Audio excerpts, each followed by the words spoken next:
What's up, everybody? Taco Bandit here. Sam. Sam. So, we're taking Sam's truck tonight. Decided to leave my truck at the house.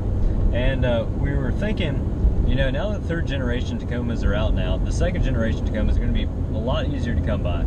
I had a second generation Tacoma. It was 2005 TRD Sport before I got my third gen. Sam is driving. I've got my 2006 TRD OffRoad. But, I mean, really, they're pretty great trucks. I had a manual in the double cab. Sam has an automatic in the access cab, so we've pretty much covered every configuration that you can have. Also, one of my other buddies has a 4-cylinder with the 5-speed. And that's not a bad truck at all. It's actually Smitty if you watch some of my earlier videos. But that's not a bad truck at all. He tends to tow a trailer every now and again, and it's not exactly good for towing trailers. But, you know, just for day-to-day driving, it's not bad at all. But I was just on the Motor Mile not too long ago, and there were quite a few all sorts of Tacomas out there, all second gen. And I think what a lot of people are doing is doing what I did, where you trade in your second gen and go to a third gen.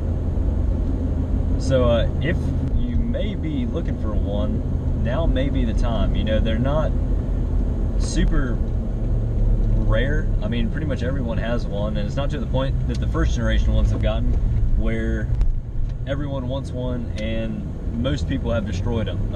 It's pretty easy to find a second gen that's in half decent shape. I went back home a few weeks ago and I found a 2006 TRD Sport access cab in red. Its headlights were all fogged up and it was in alright shape, and the guy was asking 11 for it. It had, I can't remember, somewhere around 90,000 miles or so.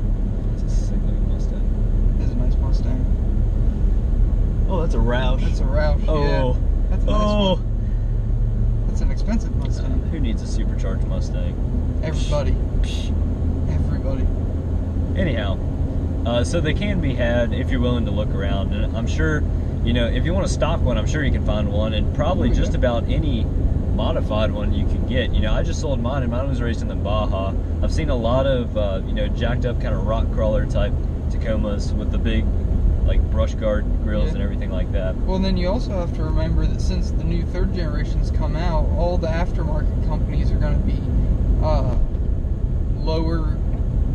lowering their price for aftermarket parts. So if you want to do a suspension lift, you probably pretty good off going and getting a second gen and then being able to do that lift for a little bit cheaper than you would have before the third gens came out. We're going to slow down.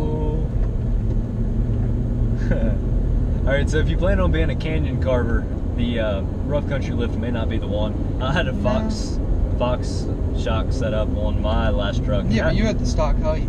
I did have stock height. It was maybe an inch more, but it did handle turns a lot more, and it was a little bit less scary. Well, just your shocks cost more than the entire setup on my truck, though. That is true.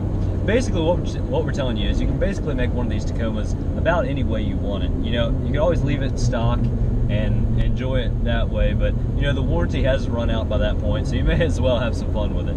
And now that the price has gone down, it's a lot easier to come into one of these Tacomas, especially a modified one, for not a ton of money. Oh, no, there's actually one right there. We're looking at, what is that, a limited? Maybe? Yeah, Let's go with pre-runner. Yeah, no four-wheel drive on that one. No four-wheel drive, waste of money. All right, while we're on that subject, the new third generation Tacomas don't come as a pre-runner anymore. It'll be either a TRD Sport or a TRD Off-Road 4x2 on the back, and that's how you tell. They're not called pre-runners anymore. So instead of the big 4x4 logo, it'll be a 4x2. I'm not really sure why you would want to celebrate the fact that you have a 4x2, but you know, if you don't plan on doing any off-roading and you don't live in a snowy or bad weather area, which is Florida, maybe, you know, that would really be the only place to have the yeah. But who done mud in the South? That's a good point. Yeah.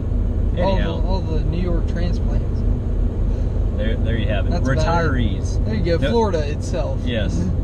May want a nicer truck. But see, like, I'd rather have the pre-runner on the back of mine instead of a big ass 4x2, because at least people who don't know anything about cars, they know 4x2 means it's two-wheel drive, but they don't know pre-runner means it's the two-wheel drive version. It could just mean 4x2 means 8. Alright, so we are trying out a different view here. With my couple of videos with Chrissy and with Sam in the past, we were going from my GoPro mount in my truck. Now obviously Sam doesn't have a stock GoPro mount, so we got the suction cup right in the middle of the windshield. So kind of let us know what you think. It is going to be a different perspective, but just let us know what you think and we'll go from there. Thank you all very much for watching. Have a fantastic week and we'll catch you next time.